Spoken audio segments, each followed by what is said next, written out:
Hello master, మన హైదరాబాద్ లో అచ్చమైన గోదావరిలో ఇప్పుడు గోదావరి చేపల పులుసుని ఫ్రీగా ఇచ్చేస్తున్నారు. కండిషన్లు ఏమీ లేవమ్మా, చేపల పులుసు ఫ్రీ.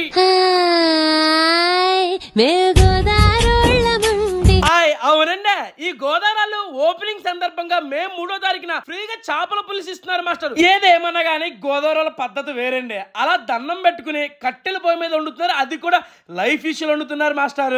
ఇక ఈ గోదావరిలో నూజివీడు నుండి మామిడికాయలు, అలాగే గుంటూరు నుండి కారం, అడవి ప్రాంతం నుండి చింతపండు సేకరించి చేస్తారు మాస్టర్.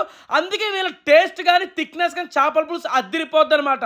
హైదరాబాద్ లో ఎక్కడి దొరకని సీ ఫుడ్ ఇక్కడే దొరుకుతుంది మాస్టర్. పండుకప్ప, కట్టి పెరగలు, కొరమేను, బొచ్చ, రవ్వ, పీతలు, బొమ్మిడాలు ఇలా ఏది కావాలని ఇక్కడ దొరికేస్తుంది అనమాట. ఇక వీళ్ళ దగ్గర చేపల పులుసు, రాగి ముద్ద, వైట్ రైస్ కాంబో కూడా ఉంటుంది మాస్టర్. టేస్ట్ అయితే నెక్స్ట్ లెవెల్. మే 3వ తారీఖు ఓపెనింగ్ ఆఫర్ కింద మధ్యాహ్నం 12 గంటల 2 వరకు ఎంత మంది వెళ్ళినా సరే ఫ్రీగా చేపల పులుసు, వైట్ రైస్ ఇస్తారు మాస్టర్. గోదావరి చేపల పులుసు పేరు గుర్తు పెట్టుకుని హైదరాబాద్ లో మోత మోగిపోద్ది. ఇక దీని లొకేషన్ వచ్చి నిజాంపేట రాఘవరెడ్డి ఫంక్షన్ హాల్ దగ్గర ఉన్న గోదావరి చేపల పులుసు మాస్టర్. లాస్ట్ లో వీళ్ళ జున్నుతో కుమ్మేశాను మాస్టర్. ఓపెనింగ్ డేట్ గుర్తు పెట్టుకో, నా పేరు ఫాలో కూడా చేసే మాస్టర్.